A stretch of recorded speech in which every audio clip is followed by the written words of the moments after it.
Hey everybody, Tobin here with you, and thanks for checking out the channel. If you guys could subscribe, that'd be great. Appreciate you stopping by. Also, you got the Tobin and Leroy show, weekdays 10 a.m. to 2 p.m. on FM 104.3 WQAM. We stream live on the YouTube channel 104.3 WQAM. Always put that link in the description if you guys want to check that out and subscribe to the show every day. You get notified every single time we go live, which again is 10 a.m. to 2 p.m. Eastern time, Miami time. So check that out now. Well, if I say Miami time, that means we're starting 15 minutes late. Which sometimes, listen, there's technical issues. You will get a little bit of that on the program. But, of course, we had a lot of fodder today reacting to Game 1 of the Miami Dolphins preseason. I should also mention it is football season, so you'll catch me and my guy Alejandro Solana every single game day, uncensored. Regular season, it's 4 hours before kickoff. Preseason, we're doing 2 hours before kickoff. So you got us at 11 a.m. this upcoming weekend. Omar Kelly joins us for a elongated segment, and we have a great time, everybody. So something was kicking around. There's been a lot of stuff kicking around today as far as QB rankings. We're getting to that time. Ladies and gentlemen. And I don't know why it's been one of these things that I've found less and less interesting over the years. I don't know if it's because it's like the consensus is pretty set on everybody. And I don't think there's a lot of great arguments left with this stuff right now because everybody has the same top four. Nobody really deviates. And if you don't really deviate even from the top three, you know, everybody pretty much has Patrick Mahomes, Josh Allen, Lamar Jackson. They're throwing Joe Burrow in there. He's made a Super Bowl. You know, he's one of only two active guys, him and Jalen Hurts, who have beaten Patrick Mahomes in the playoffs. So Joe Burrow, Bengals shortcomings aside, always gets to be there. You know, led the world in everything last year, even though his team did not flourish. They had a terrible defense. And always seem to be a team filled with drama. So, like, that list, you know, all of these lists that come out, like, nobody has really deviated from anything interesting. Well, one of our least favorite carnival barkers, Bill Simmons, the sports guy, he decided he was going to get cute. And this is immediately like a podcaster wanting to make a thing because he put Josh Allen atop the pyramid above Patrick Mahomes. He makes a pyramid. So I'm confused on a couple of things because I don't know if a pyramid is just straight tiers or if it's rankings. I feel like in this, it's supposed to be just tiers, and then, you know, you can deal with it as you will. So there's 1, Josh Allen, and then 2, 3, 4. Is he ranking Mahomes, Jackson, Burrow in that order? Or is it, I guess that's how it's going. It's not like they're alphabetical or anything like that. So let's say he's putting Patrick Mahomes 2, Jackson 3, Burrow 4, but they're all under the same tier, right? So, you know, none of those have become as interesting. And then, you know, why am I, you know, curious about this reaction? Because you got Tua. And I'm wondering, like, where are a lot of these ranking systems having Tua Tagovailoa. And, you know, you have a lot of people in the Dolphins fan base who, with their quarterback, they are fed up to a degree because, you know, the health issues reared its ugly head last year. And for somebody, listen, I'm a Tua fan. I'm also a Dolphins fan, but I also was for paying Tua. I thought that he deserved it.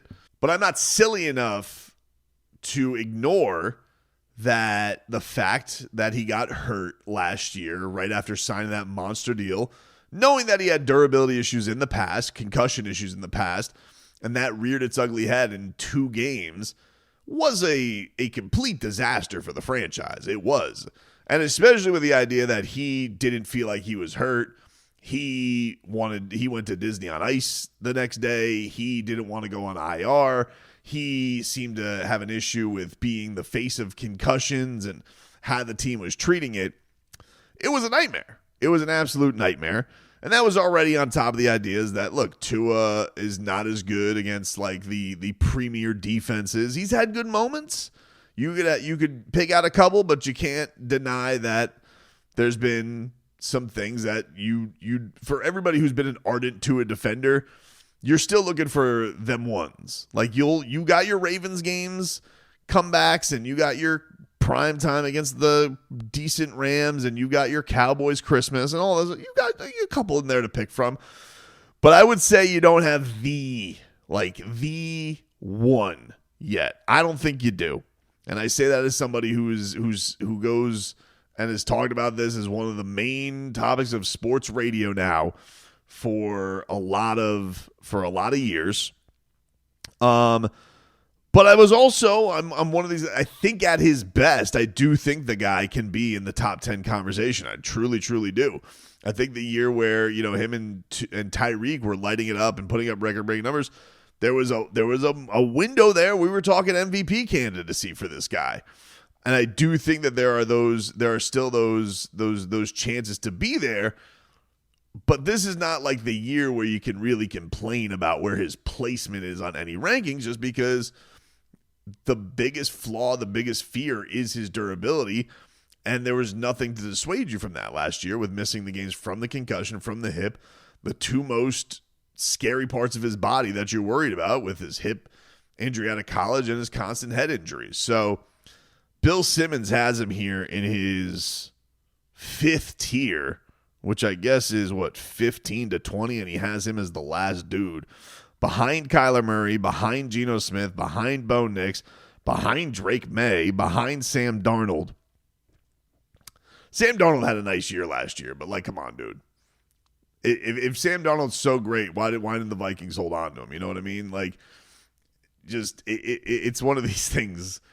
Justin Herbert, is okay. That's going to be the age-long debate forever and always. Dude looks like a quarterback and is, and got a piss whistle, but even his coach is going to try and, limit his opportunities. Jared Goff has been in an awesome Lions team, but has been, another guy who's, at one point was cast aside by a Super Bowl quality team for another quarterback. CJ Stroud, incredible rookie year he's got above him. Stafford's won a Super Bowl, can't bitch about it. Dak Prescott, I think Dak Prescott, I kind of feel like the Dak Prescott, Mayfield, Purdy, Jordan Love, I kind of feel like that's where he's in right now when it's no flaws. I think everybody Hurts, Jaden Daniels, Boudreaux, Lamar, Mahomes, Allen, but flip those two. I think all those guys right now, there's not really an argument Tua can have above them. I think anything said above that, I think, is silly. You can't, if you're a champion or you're a rookie who took your team to the conference championship, or you've been to a Super Bowl, or you've been an MVP, there's not a lot of great arguments for Tua to be above those guys. But, around the range of just outside of those top 7, so anywhere from 8 to 15, I think is probably where you'd have a fine argument over any of those guys. Will there be some rookies who step up? Maybe. Listen, I'm a huge Cam Ward fan. It's possible that Cam Ward, goes and lights the world on fire this year. Michael Penix, who knows? Caleb Williams turns it around. Bryce Young finds himself. Shador Sanders becomes a star. So, there's possible that more people could pass him on this pyramid. Now, this wasn't the only rankings because, Bill Simmons, I wouldn't dare just come to you with his pyramid. There was another one that came out from The Athletic, and this was from Mike Sando.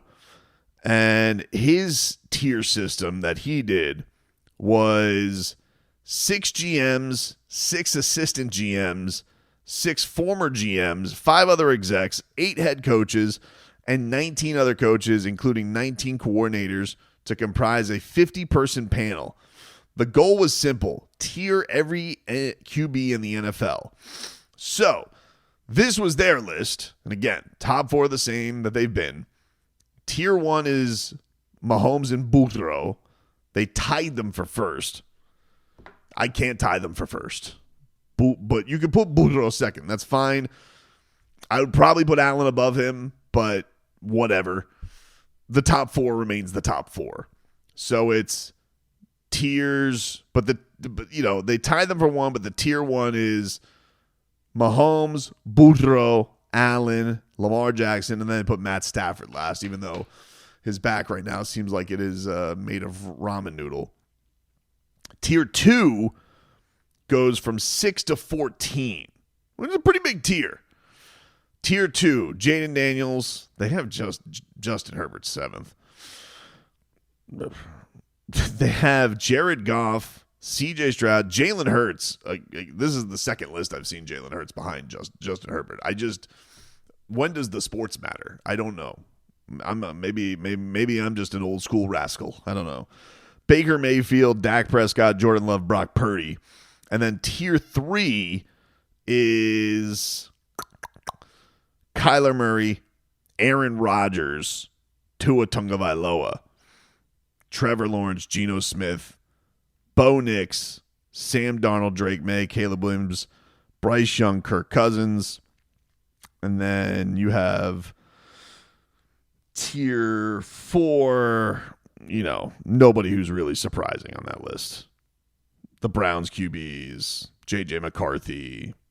Yeah. So I guess the only person they don't rank rookies in this, it looks like.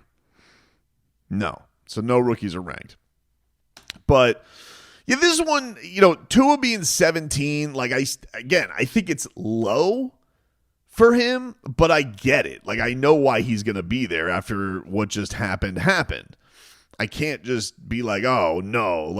I don't understand that. They wrote on him. They said, this offensive coach said, quote, they literally cannot operate the offense when he's not out there. And then they are a top 10 offense when he is out there. I don't even like watching him play, but at this point, dude, I can't say that you are not that guy. It said the Dolphins offense averaged 24.1 points per game in the 11 with Tua, 13.3 in the 6 games without him. God, it was torture. Whew. That voter was among the dozen, placing Tua in tier 2, half as many as in 2024. He is probably a 2 on production, but if the game is on the line, I'd be scared to death if he was my quarterback, an exec said. Another voter said, Tua is, quote, damn near the most accurate quarterback in the NFL. Quote, it is the off-script plays that he doesn't have, a defensive coach said. And if you're not paired with a run game to draw under coverage, then you don't get the full utilization of his accuracy. We saw that all unfold last year in the second and third level. The result is a quarterback who can look really good or really bad depending on the situation. And the last part is, quote, he did a really good job of hitting these play-action windows, putting guys where it's a catch and run. He has good anticipation for it, and he can get it out of his hands, another defensive coach said. I have yet to see him carry his team when they are not clicking in all phases. Has Miami ever won where their run game is getting killed and they can't hit play-action stuff? It's just time for Tua to sling the ball. So, yeah, I mean, look, even as a guy who is gonna back him and root for him every single day, I think those are fair critiques. I do think they are fair critiques, but I think this is the thing that I like about this year for Tua. One,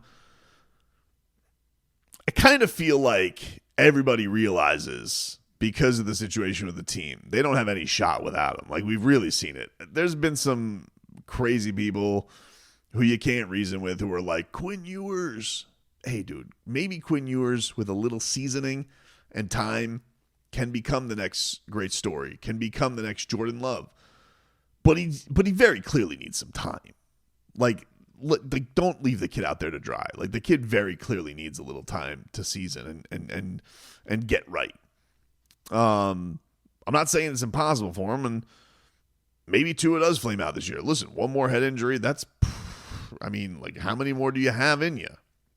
Especially with how they usually look very ugly with him.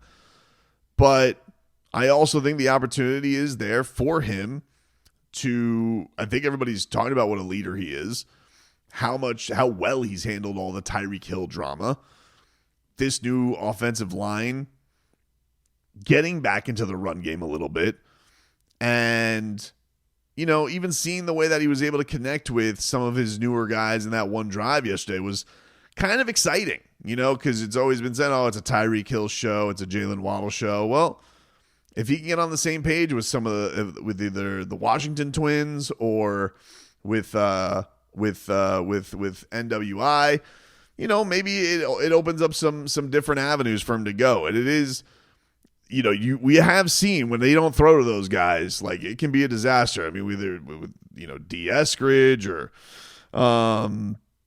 Robbie Cho, some of these throws were like they very clearly they weren't where he was anticipating them to be, and they've just ended looking in just awful interceptions.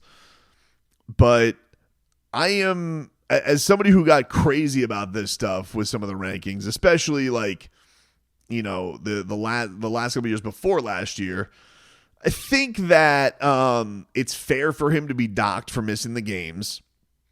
And I do think that nobody's out here saying that he can't.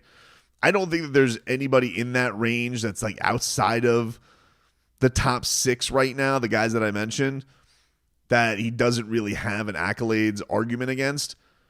The other guys, I don't think there's anything like a good season couldn't vault him right above those individuals. I don't. I think that it's just a matter of he wasn't durable. The team hasn't been good enough. He's the highest paid guy on the team, and that's what comes with it. But it's it's I think the rankings are fair, a little low on the end, but I get why they are. And I just don't think that outside of those top 6 guys, for right now, there's no reason, even with a good regular season, he can't vault a lot of those guys. If he really wants to make a move, though, let's be real about it, he does have to have postseason success. Like, we can't be in year 6, no playoff wins, and be like, oh, we still have him behind Herbert. Like, you sound like a weenie. You can't do it. I'm not gonna quibble about that stuff when I'm sitting here and he can't get this team over a hump that they've been waiting 25 years to get over. And it's not even a good hump. It's like one of the saddest humps that there is to get over. So, this definitely would have made me crazier a couple of years ago. It doesn't as much this year. And I kind of think just what it is right now and why he is where he is. And that he can vault. It's in this team's and his hands to make that happen.